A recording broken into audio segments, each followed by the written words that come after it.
Yaani kwa hapa nilipofika jamani nimechoka.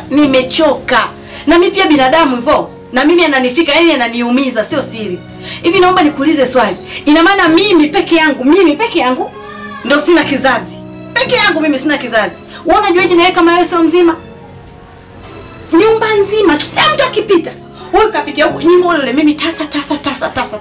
Sasa kama mimi tasa unaningangania wa nini? Basi niache. Ukatafuta huyo mke mwingine anayezaa.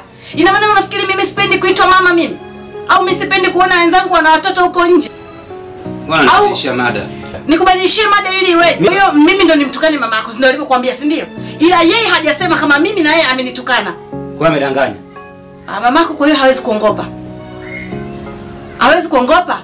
Nisikilize nikwambie, kama wewe umekuja huku ndani kuja kunisakama mimi au kuja kuniambia mimi kwamba nimemtukana mama yako, lakini la mama yako hulioni, basi endelea. Wewe umeshindwa kuongea na mama vizuri, unaamua kumjibiza, tunamjibu na kwa sababu amekwambia hilo jambo. Hilo jambo la uongo. Unataka kunivuruga? Endelea kuishi naye na mimi naondoka. Ishi. Baki na wewe mama yako. Wewe unaenda wapi? Baki naye.